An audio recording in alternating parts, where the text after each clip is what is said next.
Eh bien salut tout le monde, c'est AZK, bienvenue pour ce DeFi Actu du 15 septembre 2023. Aujourd'hui ce n'est pas n'importe quel jour puisque c'est l'anniversaire de The Merge. Ça y est, ça fait un an qu'Ethereum a fait sa transition et qu'il est passé du Proof of Work au Proof of Stake.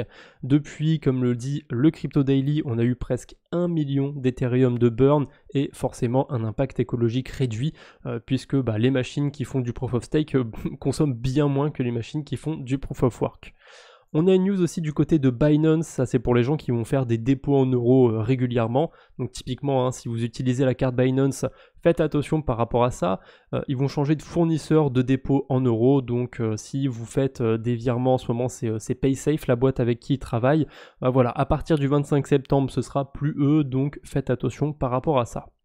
On a une autre news aussi sur un autre échange centralisé que je connaissais pas du tout, ça s'appelle Remitano. À mon avis, je connais pas parce qu'ils n'ont pas l'air de faire du tout de publicité en Europe. Et du coup, qu'est-ce qui s'est passé? Un petit peu comme CoinEx, récemment, il y a eu des fonds qui ont été volés sur cet exchange. Je pense que c'est un petit peu le même mode opératoire que sur CoinEx, mais bon, ça, j'ai pas vérifié, j'ai pas les preuves. Il me semble qu'il y a 2-3 millions qui ont été volés sur Remitano. Et grâce à une alerte du compte Cyverse, c'est juste une boîte de sécurité dans le Web3. Je sais pas s'ils font des audits, c'est pas impossible.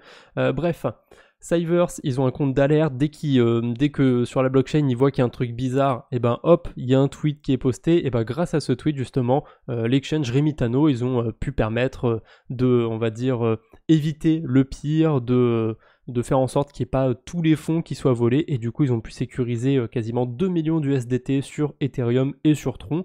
Voilà, je trouve que c'est plutôt une news positive. On parle pas souvent de ce genre d'outils qui, mine de rien, peut s'avérer utile pour les plateformes centralisées. Et justement, j'en avais parlé la dernière fois, il y a CoinEx, enfin je crois que j'en avais parlé, il y a CoinEx qui s'est mis à suivre Cyverse, ou je sais plus lequel de ses comptes.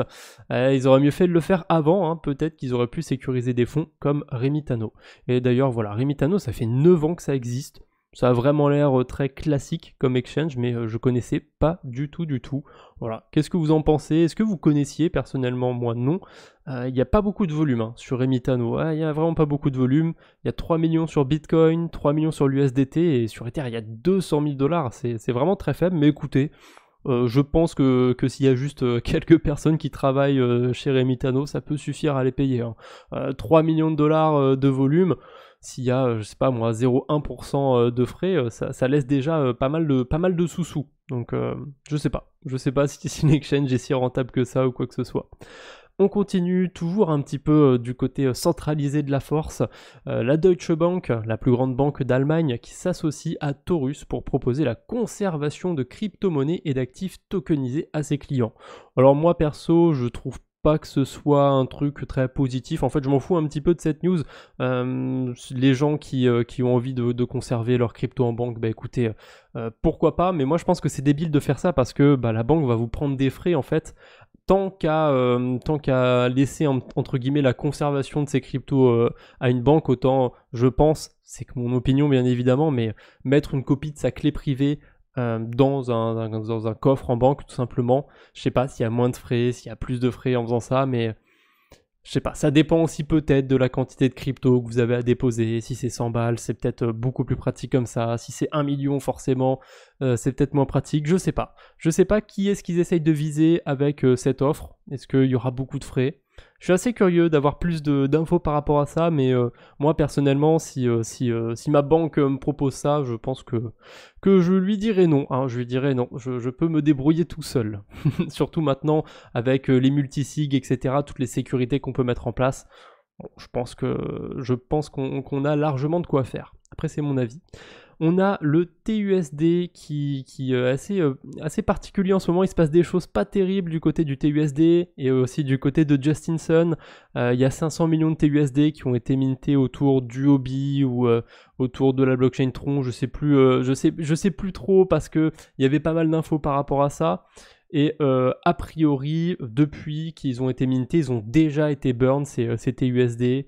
Donc je sais pas trop à quoi joue Justinson en ce moment, mais voilà, faites attention sur le TUSD. J'ai pas eu le temps de lire toutes les news. Je pense que demain on en reparlera un petit peu, mais il y a des choses un petit peu edgy, un petit peu sketchy comme on dit en anglais, un petit peu sombre sur ce stablecoin. Donc voilà, faites attention ATUSD, j'allais dire. On a Balancer aussi qui partage cette info, donc la DAO, pour rappel, Balancer déjà, il s'était fait hacker il n'y a pas très longtemps, je crois qu'il y a 2 millions de dollars de fonds qui ont été volés, ils avaient fait les choses plutôt bien, ils avaient essayé de sécuriser le plus de fonds possible, de mettre en garde les utilisateurs. En fait, ce qui s'était passé, c'est qu'ils avaient découvert une faille dans le protocole, et du coup, tant qu'elle n'avait pas été découverte par un hacker, ils pouvaient prévenir les gens, Balancer, ce qu'ils avaient fait. Mais il y a quand même un hacker qui a fini par trouver la faille et l'exploiter. 2-3 millions, je crois, qui ont été volés. Et du coup, Balancer donne une deadline aux hackers pour rendre 90% des fonds. Donc il laisse 10% en bounty. C'est très classique, hein, cette prime de 10%. C'est déjà pas mal, hein, 200 000, 300 000 dollars. Franchement, on peut faire pas mal de choses avec ça. Bref, on va voir si les fonds vont être rendus d'ici là. Je suis pas sûr, honnêtement, je suis pas sûr, mais on verra bien.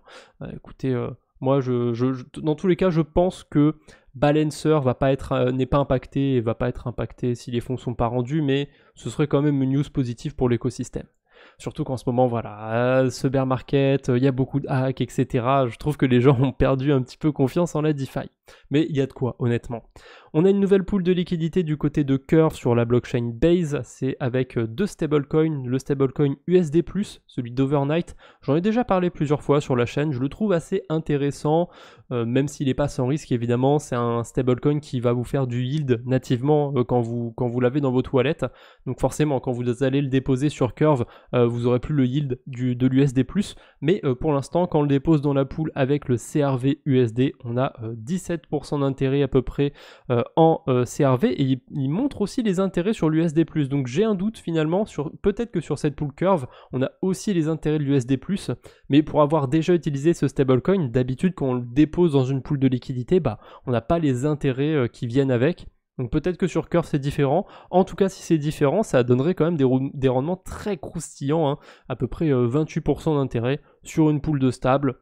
Bon, je dirais pas que c'est la moins risquée, bien évidemment, mais l'USD+, depuis qu'il existe, il n'y a pas de souci. Le CRV USD, je crois qu'au début c'était un petit peu rock'n'roll, mais maintenant ça va plutôt bien, donc pourquoi pas. Un autre truc intéressant aussi à faire pour s'occuper, on va dire, ça va être du côté de TimeSwap. Jusqu'au 21 septembre, vous pouvez déposer des liquidités sur la blockchain Mental. Il y a une pool USDC Ethereum. Si jamais vous apportez des USDC ou des Ethereum, vous pouvez aller valider une quête sur Galaxy. Et cette quête, ça va vous apporter des time points. Donc potentiellement un airdrop qui se cache derrière ça m'étonnerait pas forcément un gros airdrop, hein, c'est pas impossible que ce soit un petit airdrop TimeSwap, je crois qu'ils n'ont pas levé de fonds, mais ça m'a l'air intéressant quand même, et en plus forcément vous allez avoir le yield sur tout ça, vous allez pouvoir aussi farmer la quête autour de Mental. Donc voilà, on peut faire pas mal de choses en un avec cette pool sur TimeSwap. Et en plus, je crois que les intérêts sont pas dégueulasses, hein. Ouais, pour l'instant, quand on dépose des USDT ou de l'Ether, on a quand même 20% d'intérêt. Alors, c'est pas sans risque. Il y a tout un délire de prix, de date, etc. Vous voyez qu'il faut attendre jusqu'au 10 octobre avant de pouvoir récupérer ses intérêts. Mais si jamais, en fait, et là il y a une limite de prix, c'est 1400 $. Si jamais Ether est à 1200 $ par exemple, les gens qui en ont emprunté, ils vont pas le rembourser. Donc vous allez vous retrouver avec de l'Ether qui vaut pas grand chose. Donc voilà, c'est pas sans risque d'apporter des liquidités sur TimeSwap, mais voilà, le plus gros risque, ça va être de s'exposer à un actif qui est assez volatile et de potentiellement se retrouver avec ce dit actif, hein. Voilà, si ça se passe mal du côté d'Ethereum, s'il va, je sais pas moi, à 800 $, à 600 $, au final, vous allez déposer des USDT, vous retrouvez avec des Ethers qui valent plus grand chose, c'est le risque qu'on prend. Mais si vous pensez que d'ici le 10 octobre, Ether il ira pas en dessous de 1400 $, les gens ont tout intérêt à rembourser leurs dettes. Sinon, vous allez vous retrouver avec des Ethers qui valent plus de 1400 $, et là, c'est tout bénef pour vous. On continue, on a Friendtech. Alors ça, j'avais pas envie d'en parler sur la chaîne parce que j'aime pas du tout le protocole. Friendtech, toutes les données autour, tous les frais qu'ils génèrent, etc., ça explose en ce moment. Il y a une première grosse hype autour du 20 août. Et voilà, là, un mois à peu près après cette première hype, il y a une deuxième plus grosse hype encore. Vous voyez au niveau du volume. Attendez, c'est le volume ça ? Il me semble que c'est le volume ou c'est les frais, je sais plus, peu importe. Les stats sont toutes à la hausse du côté de Friendtech, c'est en train d'exploser à la hausse. Moi, personnellement, je me suis pas inscrit dessus, je reste loin de ça. J'aime pas l'idée, en fait, de donner un prix aux influenceurs sur Friendtech et le fait qu'ils prennent beaucoup de frais aussi sur toutes les transactions, le fait qu'on puisse un petit peu se faire de l'argent sur sa communauté, sur le dos de sa communauté, je trouve ça pas terrible du tout. Bref. Après, voilà, chacun son opinion là-dessus. Peut-être qu'il y a des gens qui vont se faire plein de sous-sous avec, et c'est tant mieux pour eux, mais ouais, j'aime pas trop. Peut-être que je finirai par changer d'avis, honnêtement, mais pour l'instant, j'ai pas du tout envie d'y toucher. Ah, c'est peut-être dommage, peut-être que je rate quelque chose. Il y a beaucoup de gens qui spéculent aussi sur un airdrop, mais ça m'intéresse pas trop. News un petit peu négative, c'est un amendement de l'Assemblée nationale. Donc pour l'instant, c'est rien de passé, c'est pas une loi ou quoi que ce soit pour l'instant, mais c'est quand même une dinguerie. Un petit amendement proposant l'interdiction d'utiliser un VPN lorsqu'on utilise les réseaux sociaux. Alors, ça concernera peut-être pas tout le monde, et même moi personnellement, j'utilise pas de VPN. Mais quand même, je trouve ça ouf. Puis même quand on est un journaliste, par exemple, on n'a pas forcément envie de leaker son IP, etc. Enfin, bref, je trouve ça assez dingue de passer à un texte d'amendement comme ça, surtout qu'il y a une grosse contradiction dans le texte. C'est Xfood qui l'avait relevé. Nul ne doit être inquiété pour ses opinions. La libre communication des pensées est un droit les plus précieux de l'homme. Ok, donc on ne doit pas être inquiété par ses opinions, mais on a le droit de penser librement. Pas trop a priori quand même, on a le droit de penser librement, mais à voix haute. Hein. C'est un petit peu ça, j'ai l'impression. Allez, on continue. Vous avez probablement entendu parler de cette news, de la whale, de toute façon j'en avais parlé, de la whale qui avait passé une transaction avec 500 000 $ de frais sur Bitcoin. Au début, on pensait que c'était PayPal, finalement il s'avère que c'était Paxos, et happy ending pour Paxos. Il y a F2Pool, donc c'est le mineur qui avait passé la transaction, qui a remboursé Paxos après confirmation d'identité, etc.